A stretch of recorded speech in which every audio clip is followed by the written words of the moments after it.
Good evening, everyone, and welcome to another edition of the Best Damn Sports Show in Franklin County for Wednesday, April 7th, 2021, in the year of our Lord. I am the Nighthawk, along with our studio engineer, Alan Ritchie Cunningham. And on the panel this week, Sans, Mr. Duke Forrest. That means Sans is French as for without. The Duke is, I believe, in South Carolina for vacation, which in part, I believe he will be hitting the Heritage Open, the golf tournament after the Masters this weekend. So I think we can hold the bridge up without him. I've got Super Dave here with me, and let's get some phone calls on the show. I love Super Dave, but I would love to hear with other folks out there. And I do want to say a special hello to a good fan of ours, Mr. Michael Flanagan. He's an avid viewer of the show, and I appreciate him watching. I saw him today. Oh, wow. So always good to have him aboard. So, David, I try to stay politically free. However, sometimes politics rears its ugly head into my sports world. That's my domain, okay? I watch my sports to clear my head, not think of anything else that's going on in this horrible world that we reside in.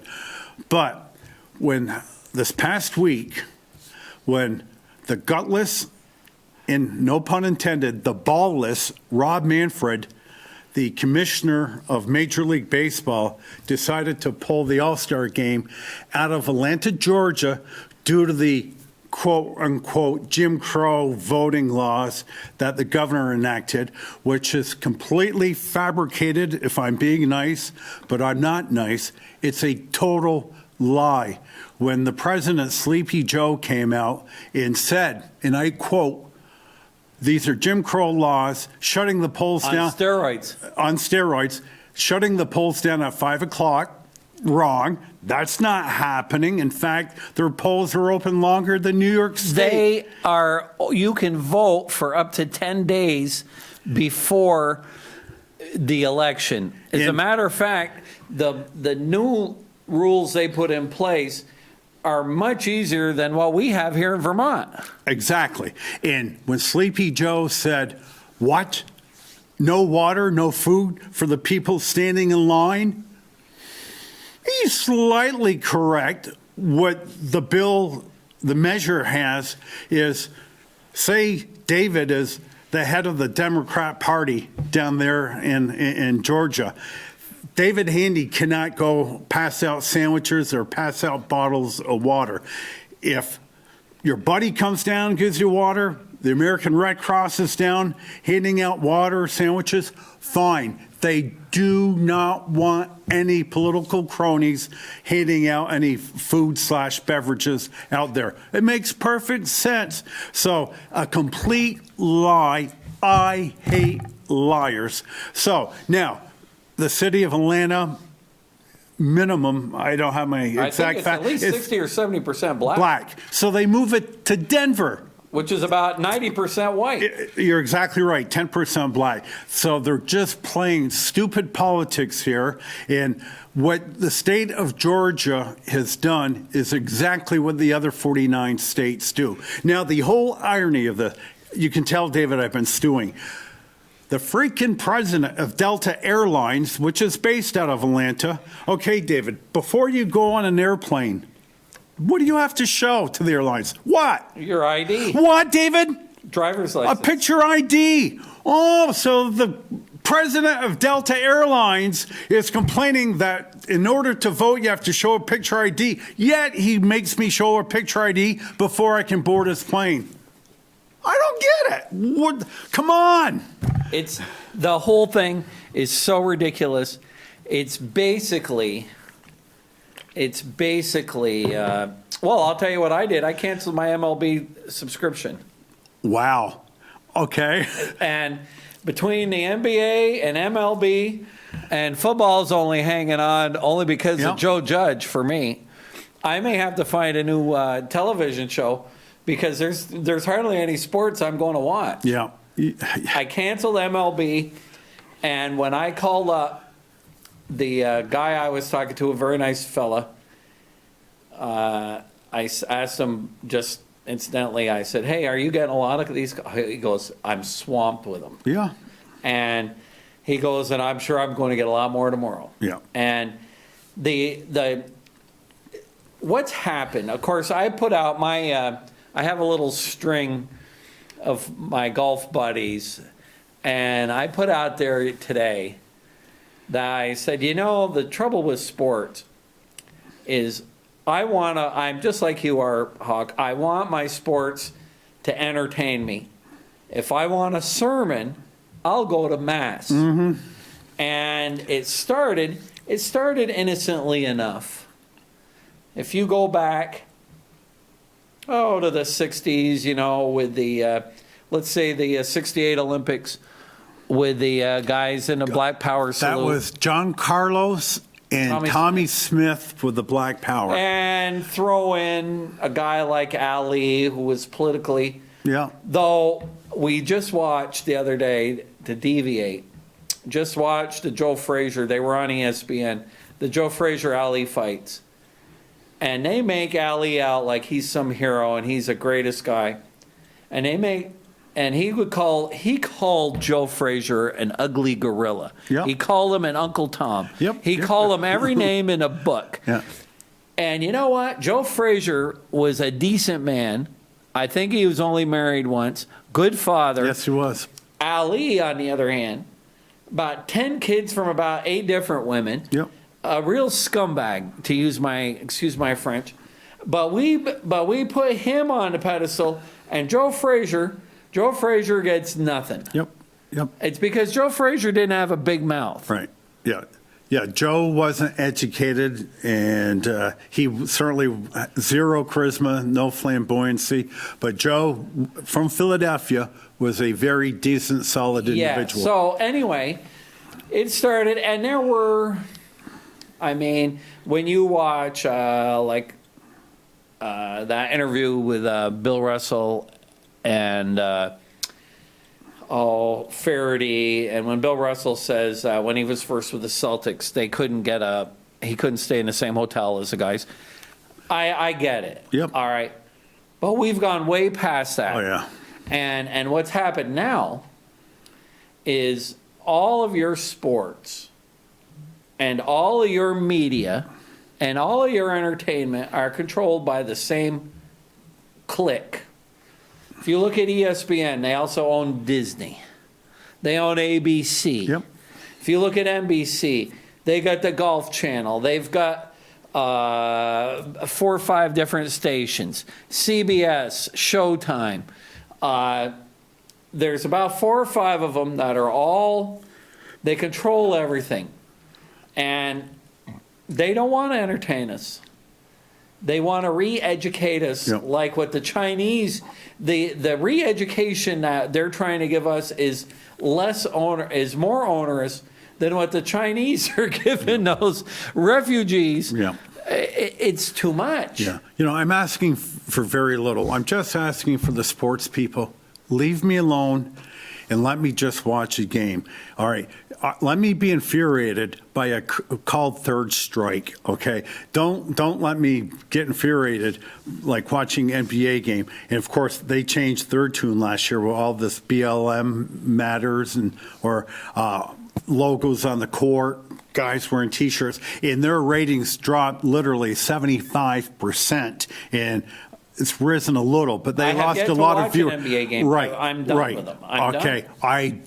What's the old saying? Shut up and dribble, okay? I just want to see the game and let me be impressed by your athletic skills. I can barely watch golf because on the Golf Channel, all the commercials now, the commercials are all part of that woke culture. And, hey, I got a little bone to pick, as you do. My company, General Motors, last week was subject of the black-owned media in this country, or predominantly owned black-owned media, put a thing in a Wall Street Journal or something that said that General Motors only advertises and very little in their media. Well, you know what? They cowed to them and said, well, we'll do 2% this year, and in 4 years we'll do 8% of all our advertising is in black-owned media. Now, as a shareholder in General Motors and as one of their dealer partners, I think that's all crap.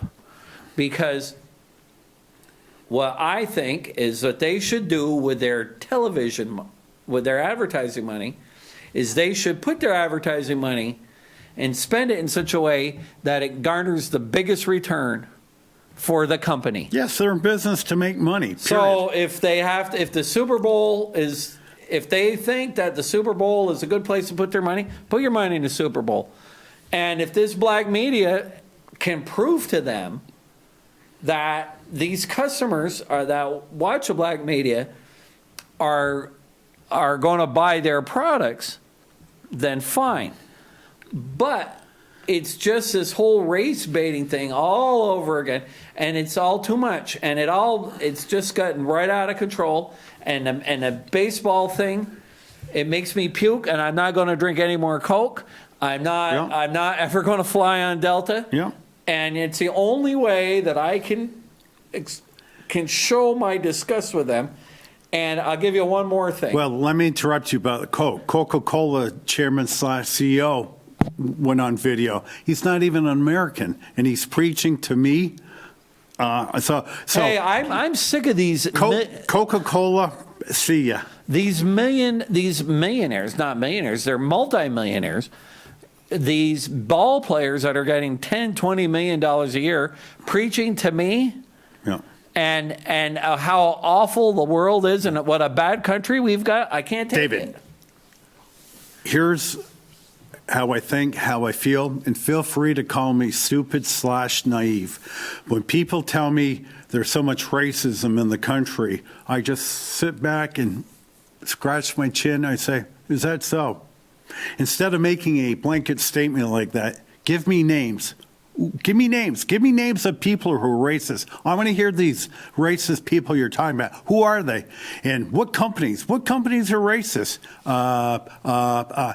I think this country, like 99.5% of the people in this country, are good, decent, law-abiding, don't care type people.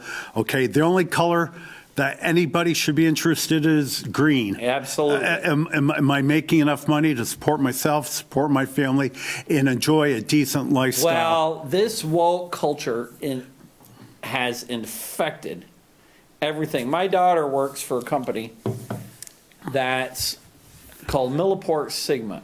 My daughter... Is that in Massachusetts? Yeah. She is a PhD chemist.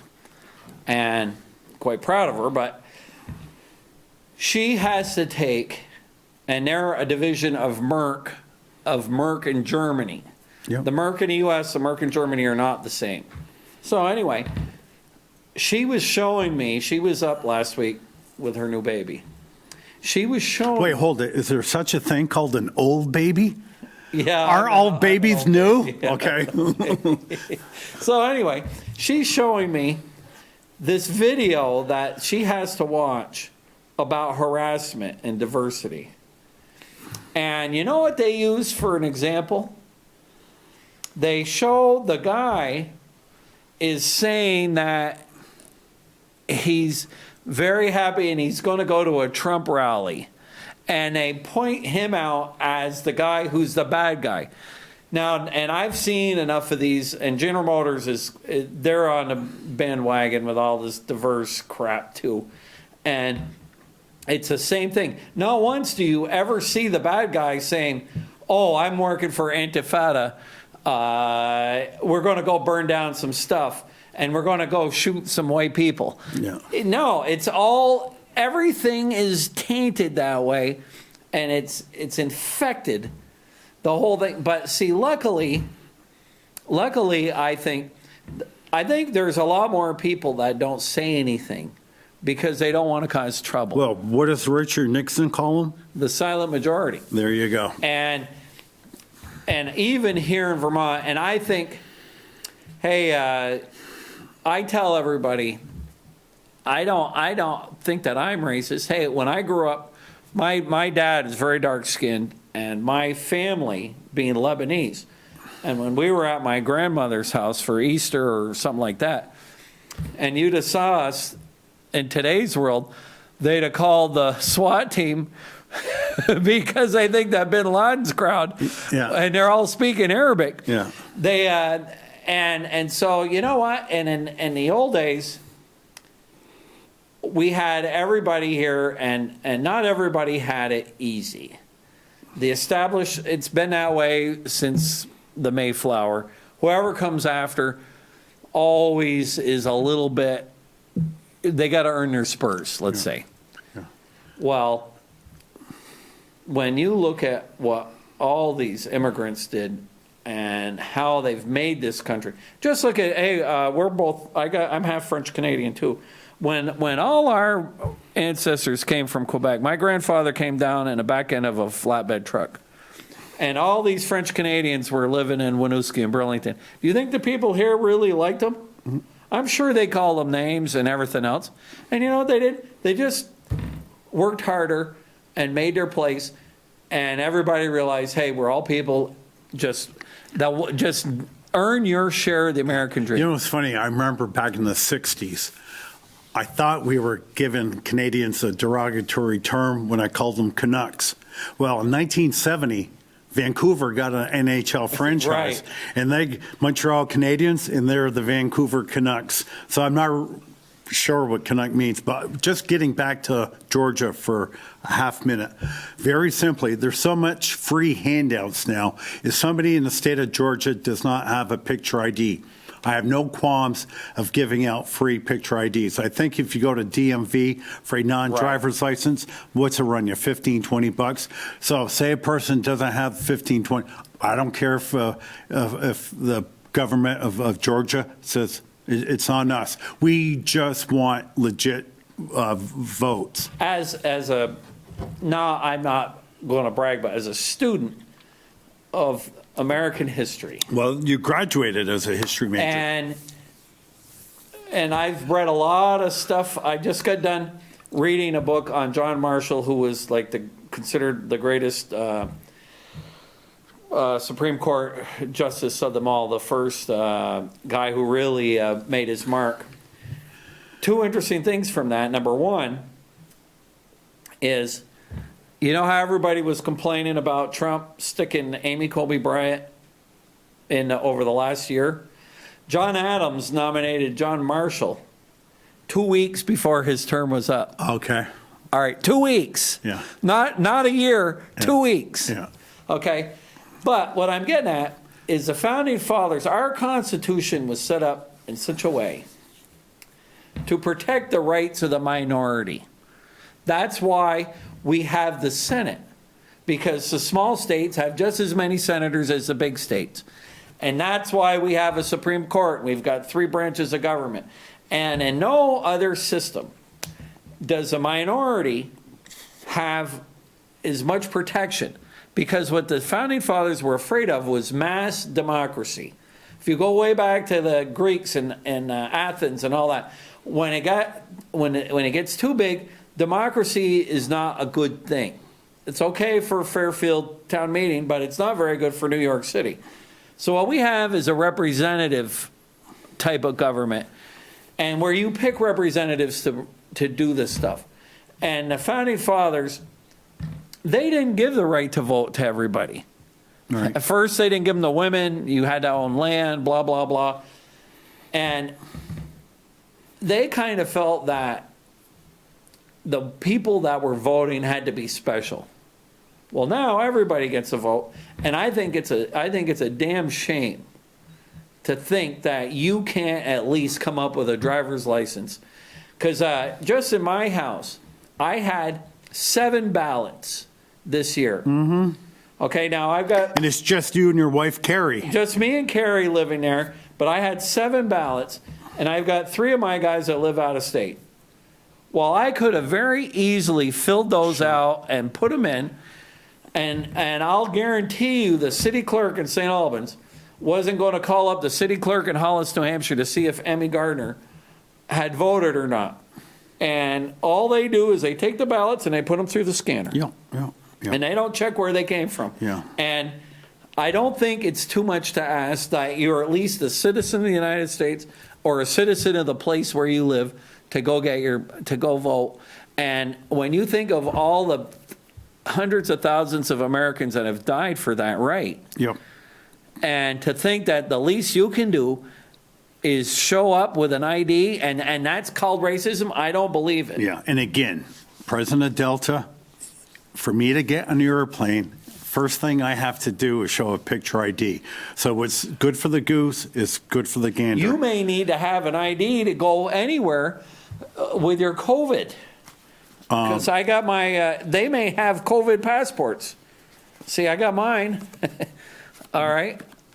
Did I, My vaccination. that was after your first shot. That's after the first. Right, and your second one's next week, mine's Yeah. in 2 weeks. Yeah, and I certainly... So voting ought to Yeah. have at least Yeah. as much clout as a COVID. Yeah, and I certainly didn't mean to start the show with a 22-minute rant. However, I take it personal where I'm sitting there all by my lonesome watching my sports and they interject politics on me, okay? I'm getting way too old to become outraged, okay? The remaining years I have left, I just want to be mellow. I want to enjoy it. Okay, I don't want peaks and valleys anymore in my life. That was in my youth. I just want to float to my grave whenever that may be. Well, you know, the other thing is, I've been taking a few of your tips and I've been recording some of the stuff. Like I watched the Final Four basketball, okay, and I watched the game Sunday or Monday, but I didn't watch it at 9 o'clock. What I did is I watched some old reruns of Seinfeld till about quarter after 10 or 10:30 while I recorded it, and then I zapped through it so that I didn't have to watch all the crap and I could just watch the action. Yep. And I'll tell you what, in most sports today, an hour's worth of sports, live air, it's only about 15 minutes of action. Yeah. Well, like when I watch the Celtics, an NBA game is 48 minutes long, okay? I record it. They're playing tonight against the Knickerbockers. I will watch it later tonight, recorded, zip through the commercials, obviously, and I don't waste time watching free throws. I don't find that tittillating at all. So I'm able to watch that game in 48 minutes. It's really Baseball, similar. Pitchers at the plate, I don't need to see the pitcher. I also went on something, and the guys were talking about baseball and how many people had canceled their MLBs. I'll tell you what, I'm not sorry I canceled it. I was thinking about doing it anyway. I listened to a couple. So you're talking about your extra inning package, Yeah. where you're able to watch the Yankees on every my night? phone Okay. and listen to every game. Yeah, because I do it obviously for my nationals, and I haven't paid. You've got a free week here. I think it's about $179 to. Well, I'm done. Yeah. And I'll tell you what, the first two Yankee games, now that we can get back to sports, Yep. first two Yankee games that I watched, they lost one and won one. 0 for 10 or 1 for 10 with men on, like 6 strikeouts. The first game they lost, they left the bases loaded twice, hitting a double plays. The quality of baseball stinks. And the guys don't know how to hit the ball and put the ball in play. And I don't even care. Yeah. And it's either with the Yankees, it's either a home run. If they don't hit 3 home runs, they don't win. Yeah. No. Baseball's terrible. And I realize when we have the full crew here, you, myself, and the Duke, 2 guys in their mid-60s, Duke's in his early 70s, and it's very easy for us to say, wow, boy, it really isn't like it was when we were kids.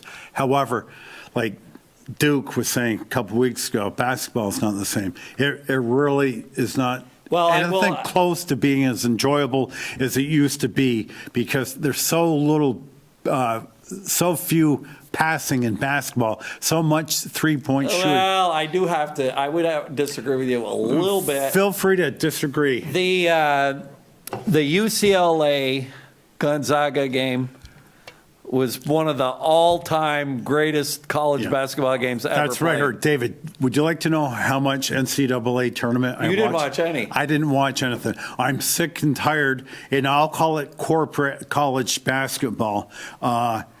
Your daughter, you mentioned Emmy. She was a pretty bright kid when she got out of BFA. Trinity, or BFA. She had no Trinity, which is a very fine college.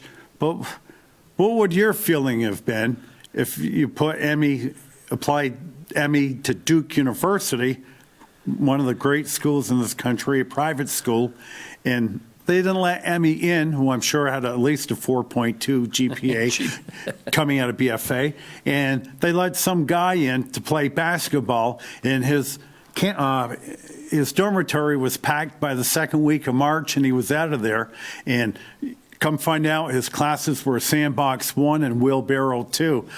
It's crazy. I have devoted myself of watching corporate college basketball. Now, UVM basketball, I'll be there as much as I can. I'll watch them on the computer or watch them on TV, because I know those kids the very next day are into their books, and I know there are people watching on a daily basis exactly what they're doing in the classroom. Well, the thing is with Gonzaga, the guys, I think, were a lot of four-year guys. Mm-hmm. Yep. And it's too bad for them that Baylor just killed them. And Baylor. So, David, again, a guy with very little knowledge of major college basketball. Me too. I only watched the final. Gonzaga was favored in this game. I don't think they should have been. What propelled the Baylor Bears to win this game? Their defense was stifling, and Gonzaga couldn't guard them. And now Gonzaga's really good. They put up a good fight, because the Baylor got off to a 9-0 start, and had sometime during the middle of the first half they were ahead by 15 or 18, and it got whittled down a couple of times down to 8 or 9, and then as soon as it did, Baylor put on another surge, and that was it, and it's over. Yeah. And the other thing that Baylor had more depth. Gonzaga played the same 5 or 6 guys.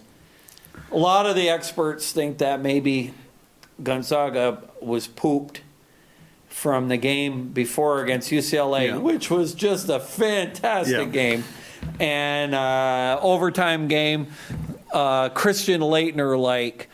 I actually saw, I flipped over to Channel 3 for the news, and the game was running late, and I saw that 3-point. It was, everybody's saying that game was an epic, classic game. And it was really good. And that's what it was, the sport of it. And so, David.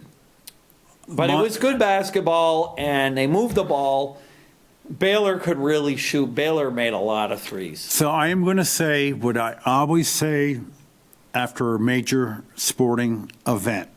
And this time I'm going to say shame on you, CBS, for starting that game at 9:20, and it ended about midnight. Yeah, that's too late. Does CBS need to be reminded that people actually have to get up to work in the morning? Well, and the lucky people that go to work in the morning, they don't have to get up till 6 in the morning. Shame on them. And they should start the game at about 8. They've got 20 minutes of crap before it starts, and none of which, by the way, I'm not even sure, did they even show the national anthem? I don't know if they did or if they didn't, but it's just. But David, you're starting to learn the tricks of the Nighthawk. Record your sporting event and watch it that same night, and save yourself an hour.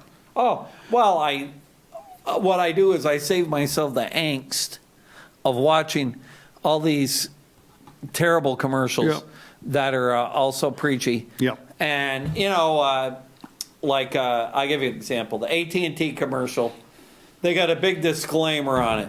Please wear your mask when you go into the store. Well, duh. I mean, do you have to put that on there? Of course, you got to wear your mask to go in the store. Yeah. I believe we have a phone call. Good evening. Get that bat off your shoulder and get the mud out of your cleats and get into the box, because you are the first caller tonight on Franklin County's #1 sports show, the best damn sports show in Franklin County. Long introduction. How we doing, guys? We're good. Hi, caller. Couldn't agree with you guys more. I should be sitting right there, every word from the beginning. I put a punctuation at the end of it. You guys are spot on, and 90% of the people feel that way. If you had 10 people in a room, 9 people would agree with you. Yep. It's the media that is the menace to society, and you have a few sheep that follow. It's no secret. It's a shame. We've got the best, country in the world, and, we're letting this happen. It's a shame. It's embarrassing. The hypocrisy that goes on with this administration is just terrible. Yeah. And I stopped watching the national news last June, thank you, Jesus, because the news was not the news anymore. It was their own entertainment half hour. They put on whatever they want to put on, and they put the angles they want to put out there. It is not the news. It's No, back in the day, you would get the news. They would tell you the news, and they would let you draw your own opinion Absolutely. or your own That's conclusion on the topic, where, as you say today, they sway you to their side, It's just frustrating. Caller, saying... the things you read and hear, it's like they think they're talking to a 5-year-old. Yeah. On Fox News, we report, you decide. Caller, I watched an old movie. I don't know if you guys have seen it. Network News. Okay. Peter, he won an Academy Award after he died. Peter Finch, I believe, was the actor's name. And he stuck his head out the window and he said, "We're mad as hell and we're not going to take it anymore." And unfortunately, before the Oscars in March, he had a heart attack and died, and he won either the Best Actor or Best Supporting Actor. Well, what they did in that, the crux of the movie was that the news division had gotten taken over by the entertainment division. Oh, okay. And now this was in 1976. Yep. So what happened was basically the old hard-bitten news reporter, William Holden, who was the head of the news department, he was fighting with these guys. And then, of course, they put Peter Finch out there, and he was going nuts. And they made a big star out of him, and it was like reality TV. And I watched it at the time, I watched it with my son Sam, and we couldn't get over how 40 years later, 45. the mass media has transformed into exactly that. And as a matter of fact, what happened at the end of that movie is they killed the guy because they didn't like what he was saying. They killed him on live TV just so that they could get the ratings. They actually sent a bunch of terrorists in. So that's what's... Yeah. And I think people, even if you've got different political views, when it comes to sports, they just want to watch the sport. That's it. They don't want the other stuff that goes with it. Or all the drama with it. And I haven't watched one inning of baseball, and I used to be a Red Sox fan, and of course my feelings on Cora, and they brought him back to coach, and I said, I am done with them. Then who do they get for part ownership? LeBron The new James. ownership of the Red Sox? Yep. President LeBron. Right. And I said, this just ends it right here. So I'll look on my phone, I root against the Red Sox. And, they've done everything wrong anyways, Like I say, you get the Red Sox, Yankees, Dodgers, you're supposed to put a winning team on the field every year. You don't go to Boston and buy a $3 ticket the fans deserve a heck of a lot more than that, you know? You know, It's terrible. the Red Sox are red hot on a 3-game win streak right now. Yeah. Well, No, I thought the basketball series was fantastic. I got into that bracket pool with 48 other people. I ended up coming in second. I did have Baylor winning it against Gonzaga, and I picked Baylor at the beginning because I felt maybe 80% of the people would go Gonzaga, and it did work out for me. But I thought it was very good basketball. It was. You had to be a fan of UCLA's coming through. I mean, they should have been done realistically after day one, but they just kept winning and they gelled at the right time. no, the basketball was good, and you know what? What it tells you is that sports left to their own.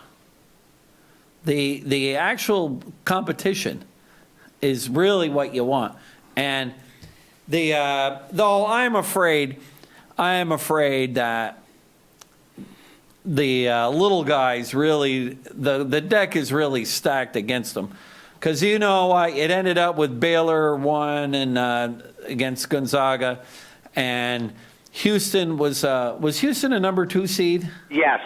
Okay, and UCLA, even though they were an 11 seed, when it comes to basketball, UCLA is not a mid-major. UCLA is still UCLA. Yeah, and I guess they have had COVID at one point in the season where they had a few players out and everything, and they were just getting it back together at the right time. Yeah. But no, I thought it was entertaining. Baylor was good. Baylor's defense was fantastic. Yeah. And they just played consistent. And I think everybody was waiting for Gonzaga to come back on a 17-2 run or something. And they came back within 10, and Baylor just dug in again. And it would have been rather ironic if the Baylor girls would have won. I mean, some say they should have won on a couple fouls that weren't called, but you would have had Baylor's men and women winning the championship. Well, I'm sorry to say I did not watch 1 second of the girls' basketball. They can shoot. I'm telling you, you look at them, those girls can play basketball. Oh, they're good. There's no doubt about it. David, is a girls' basketball smaller than a boys'? Yes, it is. It is. And I think they have a freshman. Is it for Connecticut? She was the player of the year. She's big friends kind of a with small girl. I mean, she just does not miss. I think, isn't she best friends with a guy from Gonzaga who's probably going to go Suggs or something? I think he's going to be a first-round pick. I do believe so, yeah. But, it was good. Like I say, I'm not much on pro basketball, but college is, there's really not money in it. And I know how you feel, Nighthawk, about some people being bumped out, but what this is kind of the minor leagues for basketball. These people will bring you more money than a straight A student, in a different subject. These guys are out here to make the university money, I do believe. Listen, Michigan Wolverines, their football program, at Ann Arbor, Michigan, they play at the big house that holds 105,000 fans. Okay, that football program funds over 30 other sports. I mean, their sports in college, like tennis, swimming, soccer, stuff where you said, there's a big swim match today against Wisconsin. Well, they wouldn't even know where the swimming pool is. Color, you're right. I mean, these big schools, they'll bring in a kid that barely can write his own name, but he'll bring in millions of dollars to that school. This whole thing's going to all be topsy-turvy when they have to start paying these guys. Yeah. Now, caller, and I'm not talking until after the football draft about the NBA draft, but the first 9 people mocked to be drafted in June are all freshmen. And that is my biggest concern with the sport is I don't think the quality is there versus 25 years ago, because you're getting all these one and dones and these kids haven't even developed. And there's a saying in the NBA now that first round picks really aren't worth all that much, because David here could be 18, 19 years old, okay? And you might have a good year, say for Ohio State, but he might have peaked at 18, 19. He gets to the NBA and he turns out to be garbage. If I was king for the day, I would go back to the way it was. Here we go again, Dave, get off my lawn. When I was a kid, and you can remember Lou Alcindor, a.k.a. Kareem Abdul-Jabbar, was not allowed to play his freshman year because freshmen were not allowed to play ball. And that's the way I think is they should orientate themselves with school, with college, with their classmates, and especially with their course matter. But no, these kids barely go to class. They actually have all paid tutors. And their dorm is cleaned out. These kids from Baylor, Gonzaga, they're gone. Hey, now, how do you think these guys could have even gone to school? They've been in Indianapolis for the last 3 weeks. They didn't have any classes. Exactly. Now, Ben Simmons, great player for the Philadelphia 76ers, okay? He ended up playing at a non-basketball school, LSU. Played his freshman year. School didn't play well, the team. Played around 500, okay? They did not get an invite to the NCAA. However, the NIT came knocking. So the coach asked Ben Simmons, hey, Ben, we've been invited to play the NIT. He goes, hell no, I'm not playing NIT. His dorm, literally, the night he lost, his dorm was cleared out and he was gone before midnight, okay? Never to be seen on the campus of LSU again. And that's the way it is for a lot of these kids. Yeah, it's a business. I mean, perhaps there should be a criteria from the NBA saying, you can't be drafted unless you meet these standards. I mean, it's the NBA throwing the money out, and these kids are 18, 20, 21 years old. Well, if I see $20 million thrown at me, hey, I don't blame those guys. For the money. Yeah, I mean, right. You could stay 4 years in college. The fourth year, you twist the knee right off your leg, and you're never worth nothing. Yeah, in the words of the rock group The Animals lead singer Eric Burden from 1965, don't let me be misunderstood, okay? I don't blame these 18-year-olds to jumping to take the big money, okay? Because for me to sit here and deny a kid to go get a job at age 18 is like me telling Hannaford's or Price Chopper, got an 18-year-old kid here who wants to be a bag boy. Oh, we can't let him be a bag boy. A job is a job is a job, and an 18-year-old has a right to go get a professional job.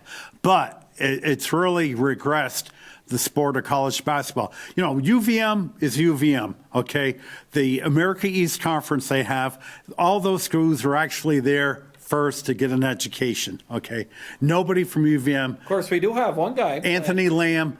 He's one out of a... He went and got a cup of coffee with the Houston Rockets. Is he still with them? Or? He still may be there, but that's just an aberration. It's the Houston Rockets are so bad, they got rid of half their team. They needed a warm body to go there. But, hey, I have no malice towards anybody that still watches big-time NCAA. It's just not my cup of tea anymore. No, I think the games are consistent. They're good. You get down to the Sweet 16, they're good basketball games.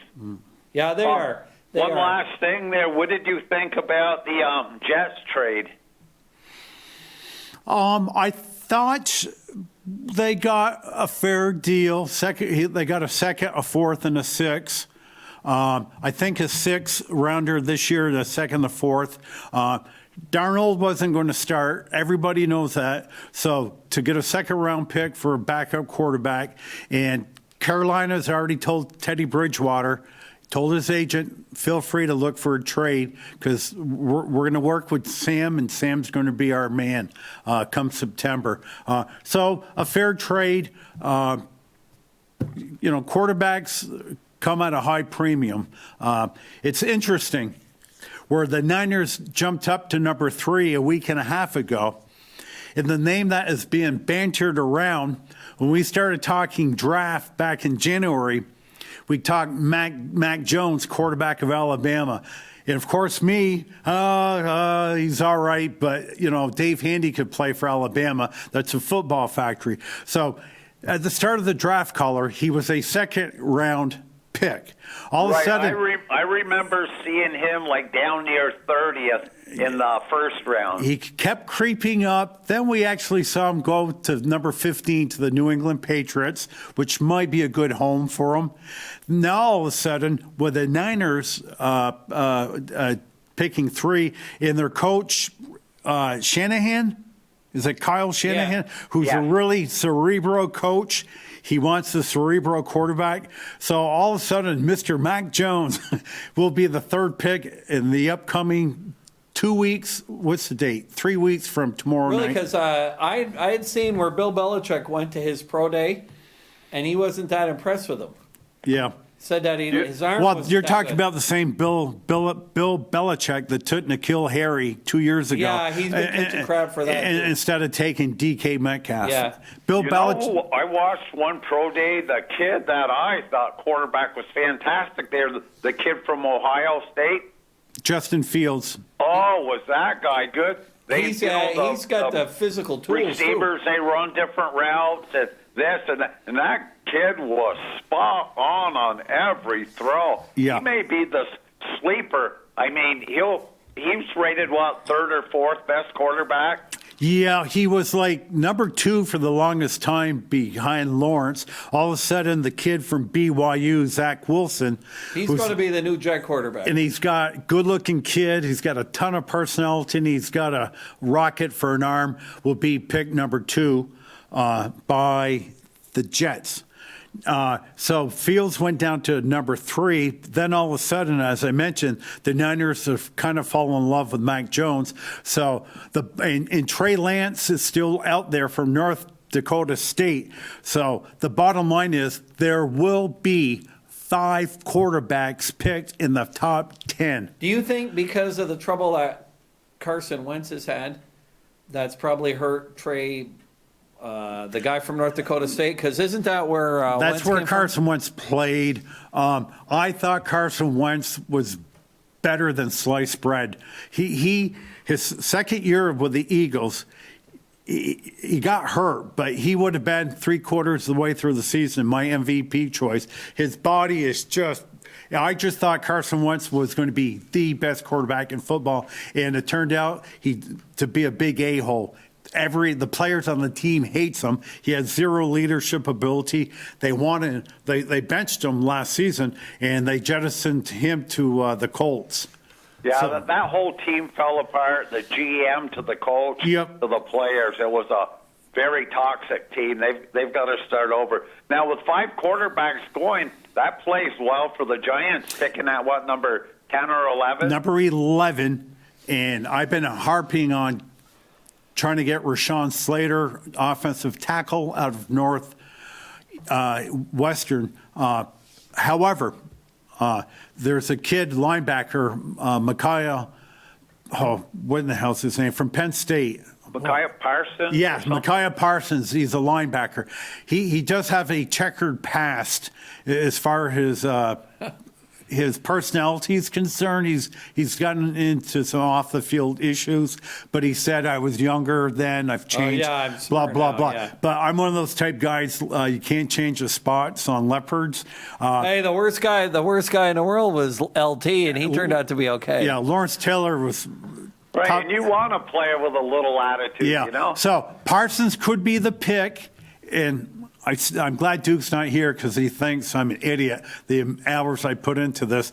But in the second round, we can go for an offensive guard, Creed Humphrey out of Oklahoma, or Wyatt Davis out of Ohio State. Those 2 guys will be available to us, picking 42nd in the second round, and I think that would make it a good draft. I think what the Giants did by signing all these free agents Oh, they did good there. enabled them to now pick the best player available. Yeah, Oh, absolutely. yeah, they had a fantastic free agency. In collar, as you mentioned, with 5 quarterbacks going in the top 10, people are going to slide. Everybody's darling after the national championship, Devontae Smith, who weighs about what I did when I was in the 7th grade. He comes in supposedly at 170 pounds, which I find hard to believe. In 170 pounds in the NFL Isn't going to last is forever. nothing.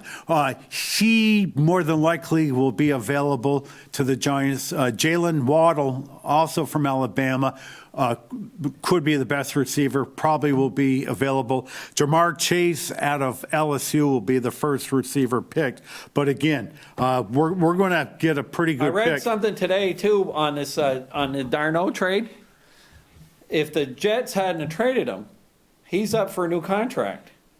So now what the Jets are doing is they're resetting, and they won't need to have a $30 million quarterback for 5 years now. Exactly. Oh, makes sense. Exactly. So- right, you draft a quarterback like Dak Prescott, good quarterback.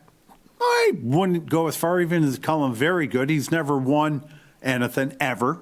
Okay, I'm not even sure I'd put Dak in the top 10. He might be number 11, but he's better than an average quarterback. He signed for a very cool $40 million for what? How many years? 6 years? Something like 5 that? years, whatever. 5 It's years? crazy. Right. And unfortunately, the quarterback is the most important player in any sport. I guess you might argue a goaltender in hockey, but they're outrageously high, and the Rams, LA Rams, paid a good price to get veteran Matt Stafford, but the Rams have a very good, well-balanced team. They simply didn't have a championship They needed a quarterback. They needed a quarterback. He was a missing piece. And Matt Stafford's had a really nice career on a horrible, horrible Detroit Lion team. So I think the Rams are going to be a good team. And of course, every time I talk football, I mention Aaron Donald.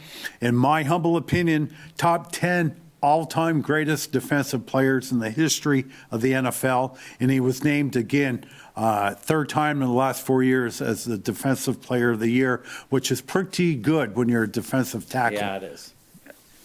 Yeah. Okay, guys, I'll let you go. Fantastic show tonight, and you guys were spot on. Thank you. Thank you. Okay, good night, guys. Thank you. So, Dave, I appreciate the caller's wise opinion of us. However, when we leave the show in 37 minutes, our vehicles probably will be on fire. Oh, I don't think so. Not in St. Albans. Now, in Burlington, you got to be careful what you say. David, I'm such an idiot because I knew Duke was on vacation, and I knew Super Dave. It was just him and I. So he says, boy, I better do a nice job prepping because it's just Dave and I. And, of course, I left you a message at your office Monday saying, yeah, I'm sure we can handle that. And we got 36 and a half minutes We to haven't go. even talked about the Masters. And we haven't even touched about 80%. I do want to talk a little bit of baseball. Well, actually, let me conclude with football.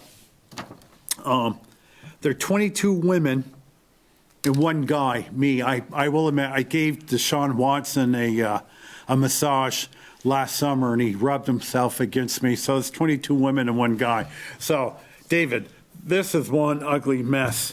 He's in big trouble. Nike today, David, suspended its endorsement deal with Deshaun Watson, which you know is worth millions of dollars. Right. The fallout begins the day after 2 of the 22 women suing Watson for sexual assault went public. We are deeply concerned by the disturbing allegations and have suspended Deshaun Watson. We will continue to closely monitor the situation, Nike said in a statement. Meanwhile, more importantly, the Houston Police Department has opened up an investigation into the allegations against the Houston quarterback. Watson is quickly becoming a pariah, with his legal troubles expected to to carry on for months. He could miss some or all of the 21 NFL season if his legal affairs aren't resolved by the summer. Even if they are, Watson has said he will not play for the Texans, and it seems that the team is preparing for that eventually. Acquiring Watson via trade this spring or summer could be a public relations nightmare for an NFL franchise, not to mention a moral dilemma for those disturbed by the glut of sexual allegations against Watson. End of story. He's in big trouble.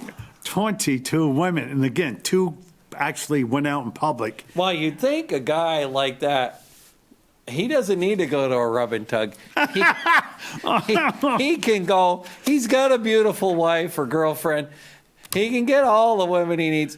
That's sick. Dave, he can go to a high-class escort service. He doesn't need it. Okay, Sean Watson gets probably $35 million a year. So say he has to pay $3,500 for an evening with an escort lady. That's like, It's like $20, like going through the drive-through at McDonald's. Exactly. No, Deshaun Watson, he's made sure that nobody will trade for him, and he won't play. He doesn't have to worry about playing for. He'll probably never play again. David, you're stealing my question. Hey, Dave, do you think Watson will ever play again? No. Yeah. No, and especially in today's woke culture, though football they're a little bit less woke. It depends how good the football player is, because this isn't a hell of a lot different than, remember Brett Favre was harassing one of the reporters and sending her naughty pictures and all that? Yep. I didn't seem to hurt Brett any. I mean, it all depends. And, of course, if Nike, who's a height of I was going to say Hippocratic, but hypocrisy, they are the masters of woke culture. I have received a Nike garment, and I refuse to wear it. Oh, I will not. If I'm in the Arctic, okay, and it's 40 degrees below zero with a 30-mile-an-hour wind with a 65-mile-an-hour below zero chill factor, and somebody gives me a Nike Arctic parka, I'll pee all over it. Yeah. I will never, ever. Nike's it all started, it just kept, and the trouble with this woke thing is it never stops. And once they get done eating the enemy, then they eat their own. It just never stops. Yeah. How about the Masters? We haven't talked Dave, about the Masters. I have to say something about my Washington Nationals, who were swept today by the Atlanta Braves. We should have won both. But anyways, and I don't call it COVID-19. I call it as it is.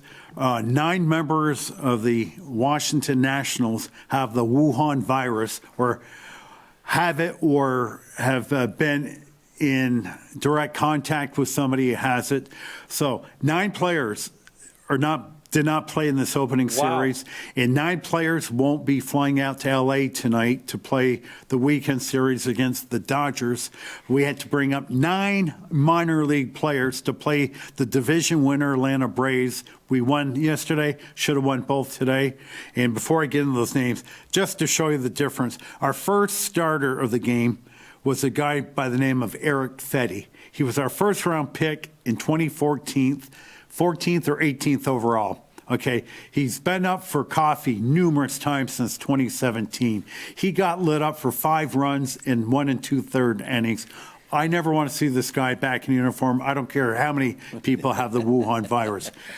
Guy that pitched the second game, former number 1 overall pick from San Diego State, Steven Strasburg. David, it was doubleheader. There are only 7-inning games. He pitched 6 innings of 1-hit ball. Then our relief pitcher, Tanner Rainey, came up, gave up a hit. Then a 300-pounder. Do you remember a guy named Pablo Sandoval? Right. Okay, and I'm being generous by only calling him 300 pounds. He plays for the Braves now? He signed late February with the Braves. So he came up, pinched hit, and hit about a 430-foot home run dead center field. So, but with the Wuhan virus, with the Nats out, starting left fielder Kyle Schwarber, starting second baseman Josh Harrison, backup catcher Alex Avila, starting pitcher Patrick Corbin, starting pitcher John Lester, our closer Brad Hand, and utility man Jody Mercer. All out with COVID. All out with the Wuhan virus. I say that because the liberals hate that. Oh, you racist bastard. How do you know it's from Wuhan? Because I do know it's from a laboratory in Wuhan. Not from a bat in a wet market. It was from a Chinese laboratory. Somebody dropped the ball and go, Wuhan. Yeah, so Wuhan. Okay, and another thing, hockey. Carey Price, and this is another How's thing. the new goalie coach working out? Okay. All right. What is an upper body injury? Did you break your belly Shoulder. button? Shoulder injury? Shoulders would, shoulder, forearm. So, Carey Price is out. We don't know how Cracked long rib, for. maybe. So our backup goaltender, Jake Allen, who's been absolutely great this year, will start tonight against Toronto and for games thereafter. Now, we did pick up in a trade Eric Stahl, veteran 17-year player from the Buffalo Sabres. Most of his career, just a great career with the Carolina Hurricane, then went to Minnesota, then went to Buffalo. So he had to go through the COVID procedures, so he played his first game Monday night. We go in overtime, and keep in mind, the Canadians have not won an overtime game this year. It's been pitiful. He scored. He scored the game-winning goal. How exciting. So that's it for that. Now, didn't they get somebody else good from somewhere? Or who am I thinking of? I'm not sure. David, anyway. I know you've been itching to talk Masters, and before you say that, I will tell you, Jordan Spieth, okay? We could talk about golf last week. Wasn't that something? Okay.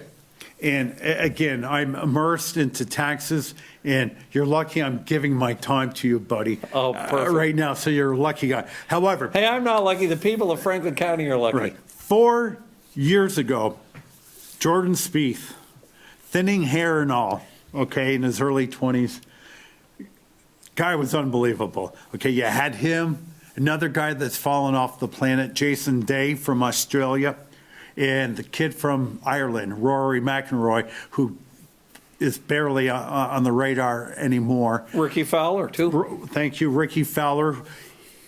His game was gone. He used to have long hair, and he cut his hair. Once he cut his long hair, it was never the same. However, I think I know a little bit about golf. So I'm watching the Spieth guy and saying, hello, Jordan, goodbye, Tiger. This Jordan is the man of steel. David, as you very well know, and I didn't realize it's been this long, he won last weekend, first tourney victory in 4 years. Yes. So feel free to. I think what happened to Spieth, and I think it's happened to Rory. I think it happens to a lot of guys. Happened to Tiger a little bit. They get to a point, and they go, you know what? If I can just hit the ball 10 yards farther. David, stop. It doesn't happen to them because it happens to you and it happens to me. We get started off that tee box for us bum golfers, and we're having a good day with the driver. And David, we get to the fifth hole and say, whew, wow, boy, am I good. If I just swing a little bit harder, I can get an extra 10 yards. And I think he lost his swing. And now what you got to realize is the strength of his game is irons. And, of course, his chipping and putting. So all he has to do with his driver, because I think it all started from when he was playing Dustin Johnson in that playoff, and I can still see it. Dustin Johnson hits a drive over the water that's like 380 yards, and he's 90 yards away. And I'm sure he's thinking, boy, if I could just get extra. And I was listening to Rory McIlroy. Rory McIlroy is a great player.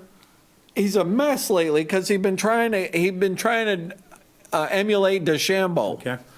And these guys, and at that level, the difference between winning and losing is about a hair. One or two missed putts. Yep. It's so competitive. The guys are so good, and I think that's what happened to poor old Spieth. And it took a while, but he found his swing in Phoenix. And since then, he's been plenty good. He's been in the lead 3-4 times on Saturday. And he finally finished. And God bless him, he's a great kid. He's never thrown a fit. He never acted like an idiot. He's a real high character guy. And he, right now, at age 27, has, with 12 wins, is the sixth there are only 6 other guys younger than him that ever have 12 wins. Mm-hmm. So his career is still on the upswing, and he's just good. And it's a great story. Didn't he dump his high school sweetheart? He married his high school sweetheart. No. Yes. David, okay. Yes. He married his high school sweetheart. Let's reverse it a little further, though. I thought at some point they broke up? No. So he did marry his sweetie. He's been married for 3-4 years. Okay, well, that makes me feel that much better about him. Yeah, no, he's done nothing wrong. And he doesn't have a caca mouth like some of these guys. No, I'm sure. Who am I thinking of? Oh, Justin Thomas. That's it. Thank you. Listen, I'm not a choir boy at St. Mary's or Holy Angels. However, I like clean language out in the fields. Well, I feel bad for these golfers because I can tell you that in our matches, they get heated and words come out. David, I know you, and I wish you had a boss because I don't like the way you skip out of work at noon on Friday. Okay? Every Friday. If anybody wants to know where David is starting next week, it won't just be Friday. I'm getting about where I'm going to be playing every day. Okay. Okay. And I know you have serious matches like for $5. Oh, the big money. Huge. All right. $10. Okay. It doesn't matter if it's $1, if it's 50 cents. If you win, it could be $50,000. Do you ever get mad? Like seriously mad, or you know what? Do the guys ride you? By the way, if you sure they do, and I ride them right back, okay. and that's part of the deal. And I have found I'll tell you a little story. I was playing at a pro-am for GMAC about 15 years ago down in Boston. It was some senior tournament. And the rule was that you couldn't get any worse than a bogey, but you played your own ball. Well, you're nervous and you're playing, and I don't know the course. First 3 or 4 holes, I hit my tee ball out of bounds every one. Mm-hmm.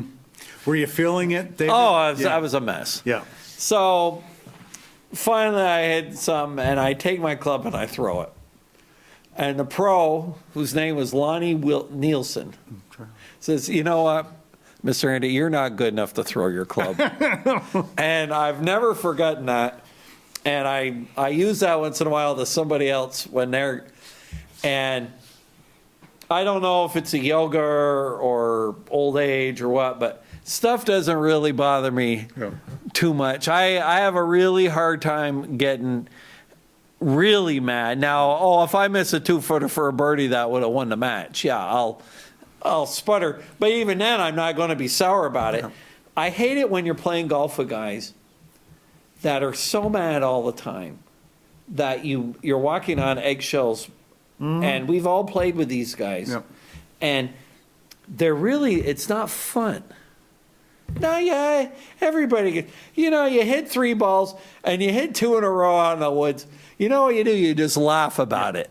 You know what? And when we play our group, and they're just very nice people, the Duke will play a couple times with us. I've got my old buddy who I've been golfing with for over 35 years, Joe Whittemore. My new son-in-law, Kevin Mulcahy, real quiet Irishman, and they get it.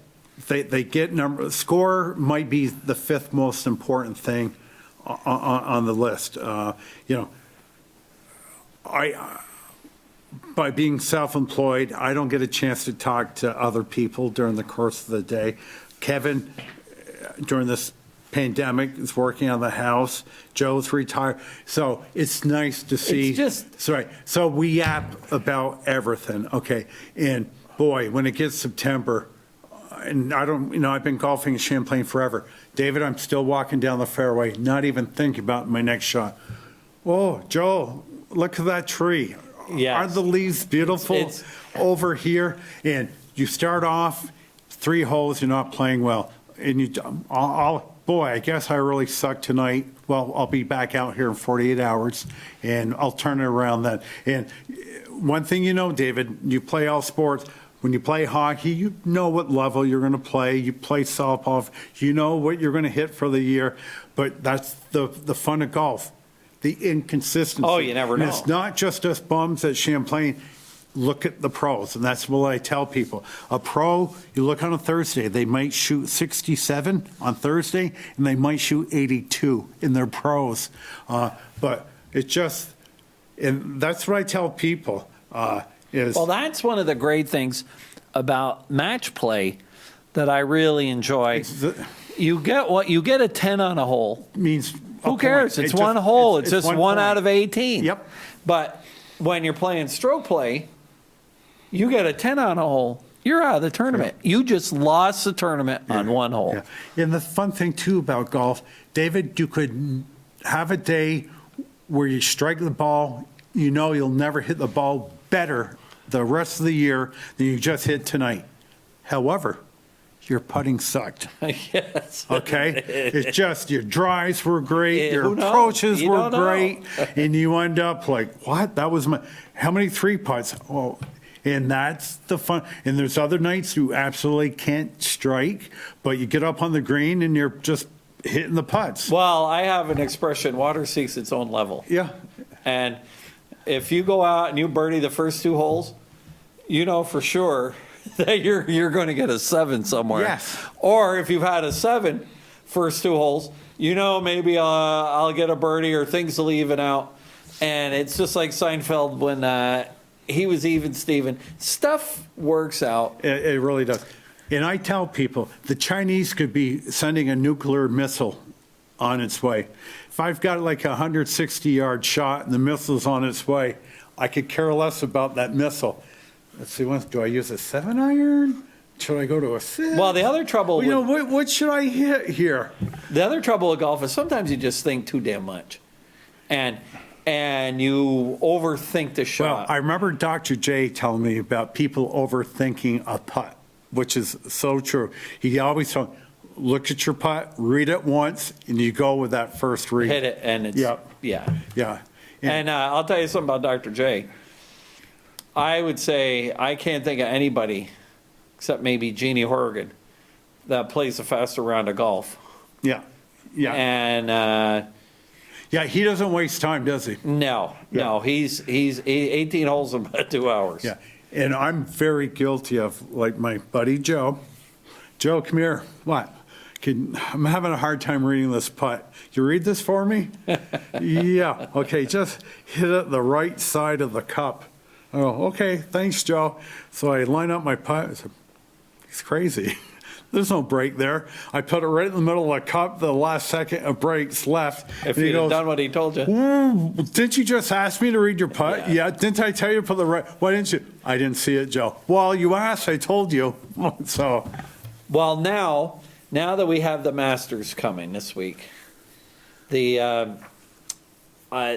say they're going to firm up the greens because it's been hot down there. okay. And let me interrupt you. And I don't want to get into the woke thing, but the chairman of the Masters made some statement today, and I didn't dare to click on the headline to read it because I didn't want my weekend to be ruined.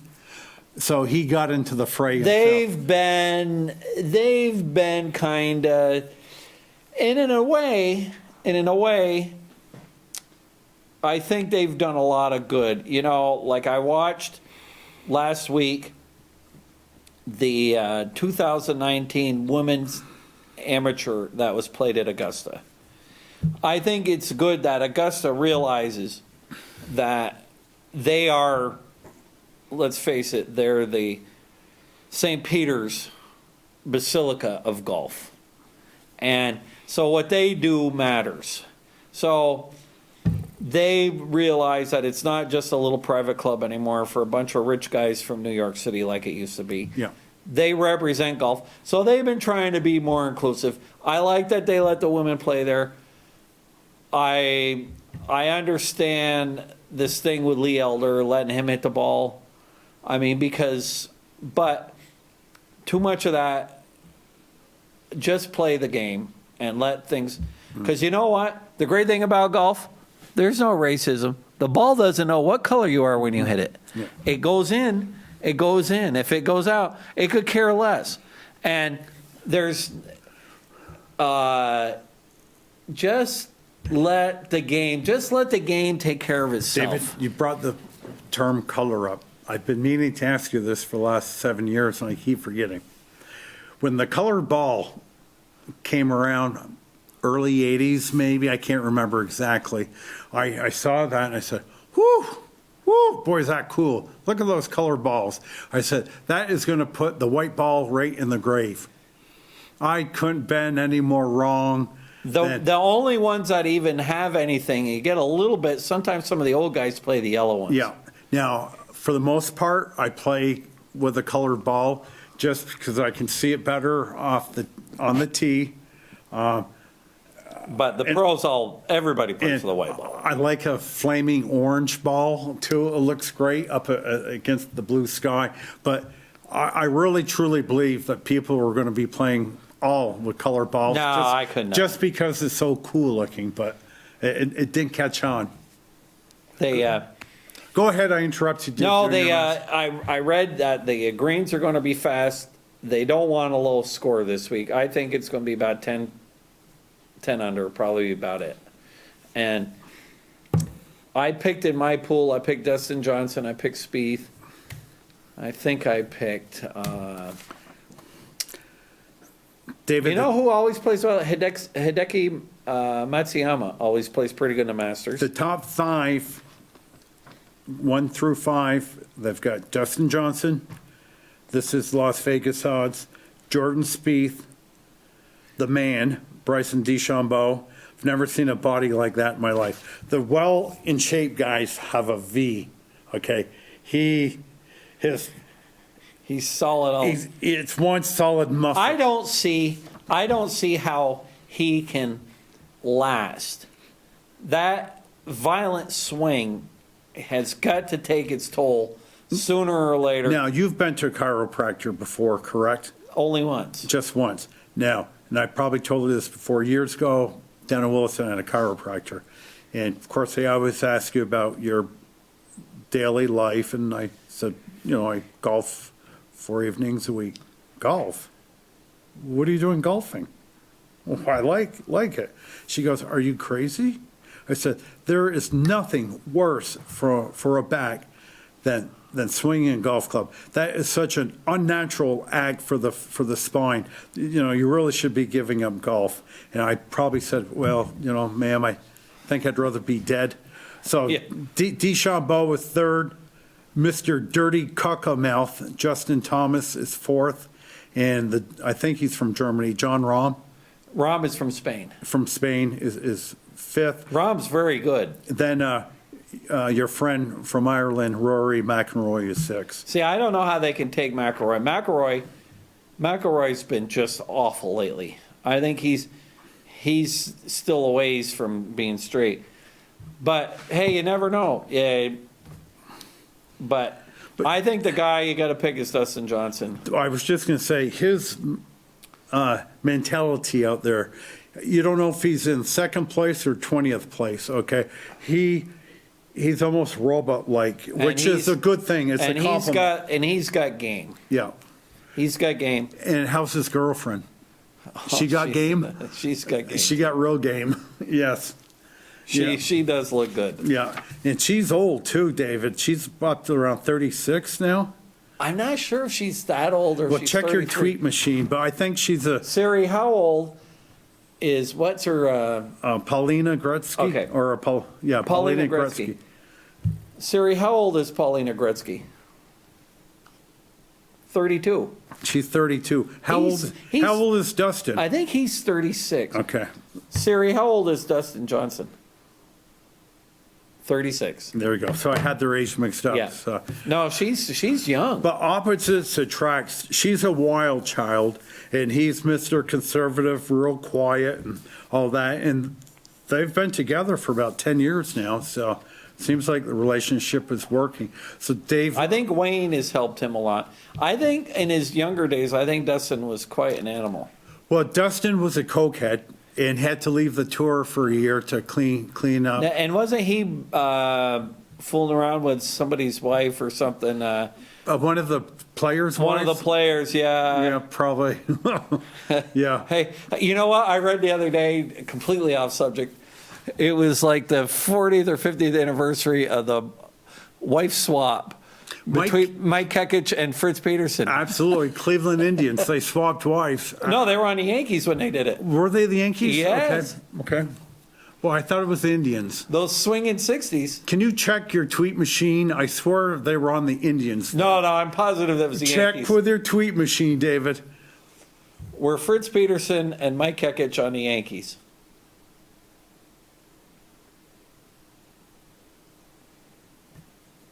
Mike Kekich. Or you can ask, were they on the Indians? Because I remember Peterson being on the Yankees. They were, when they did this swapping, they were on the Yankees. Now, they may have over the years, I'll guarantee it because it was in the New York Post. I'm putting. It was- I'm not putting money on it, but I'm thinking it was the Indians because I remember when Fritz Peterson came up with a very bad Yankee team. He was their blue chip, can't miss He was. pitcher, and he never really turned out to be. Well, they didn't have anybody good then. Those are the Horace Clark, Horace Clark was Joe Pepitone. Who else did they have? well, Bobby Mercer. Danny Cater. Bobby Mercer was the only good player on the team. Yes. And I think he's dead now, too. He right? died young. He died quite a while ago. Yeah. So, David, this is kind of up your alley. I thought of you when I saw this. So, a headline came out today: Tiger Woods' infamous accident back in February. When he crashed, David, he was going 82 miles an hour in a 45 mile per hour zone, and that was according To the black box. the in the black car. box recorder, which you tell me that black box knows everything. Like It does. If you're not wearing your seatbelt, it can knows. tell you. Yeah. And can you really digest here? Let a layman know what a vehicle black box, Well, knows. it's called a CPU, which stands for. something unit. Okay. Control module or unit or something. Oh, the cars have had them for a long time. The main computer. And basically what it has all that information because it calibrates, it has to know how fast you're going so that it can adjust how much fuel to put in a thing and how to do the emissions and all that. So everything is all in there.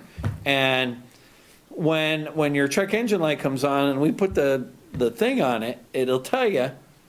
It gives you all the stuff. So it's just like an airplane. But like your dealership is almost like Big Brother because I will get an email from you guys saying you've got X number of miles and you're really due for an oil change the next 400 miles. And I'm saying, how does Handy know that? Well, they know it because your car, they've got it all. If it's got OnStar, or what they do is they just interpolate the data from the last time.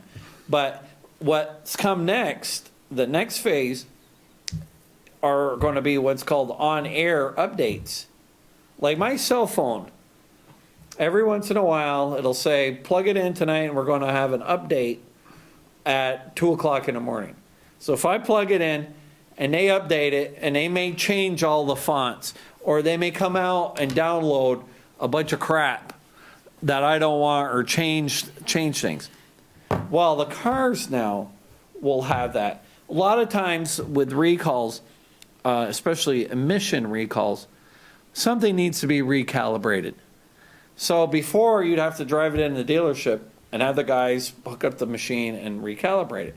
Well, now with these over-the-air updates, they will be able to recalibrate your car by automatic just does it.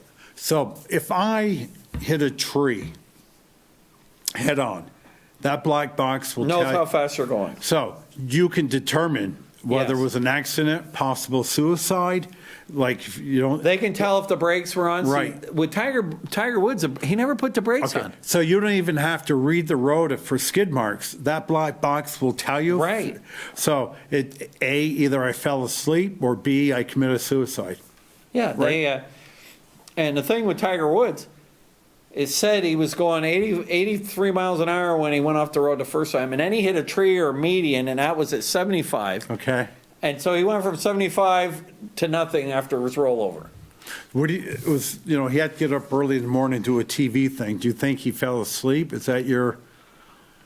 Only God knows. I thought at first, I'll tell you what I thought is after watching him on TV that day before, he looked like he was all whacked out the day before. Mm-hmm. Remember, didn't we talk about this? I think so, but my memory stinks. Anyway, I think he looked bad, and he was barely coherent, and he didn't have. So I don't know if, of course, he had back surgery again. Maybe he's on the painkillers. Nobody really knows. Or, I'll tell you what could have happened. It's easy enough. He was late. Phone rings. Somebody sends him a text. He goes over to look at it. He's not watching what he's doing. Mm-hmm. Boom, the car's off the road. He spills his coffee. Yeah. You don't know. Yeah. You don't know. Yeah. Yeah. And so. Does he have the opportunity to rehab and get himself back on the Pro Tour next year? He will. If anybody will get the world's best care, he will. But True. But there's only so much you can do with a body. Yeah. And like we've been saying, to be at the top of to win a professional golf tournament. Plus, he's getting to the age where the guys don't win too much anymore. I still remember a number of years ago where you libeled him you told me probably out in the parking lot, you said, "Hey, Hawk, I really think he's on the juice." Oh, I think part of why he suffered is because he sold his soul to the devil Yeah. to update his body. I think much like DeChambeau's doing. I've been meaning to ask you that too. Thank you.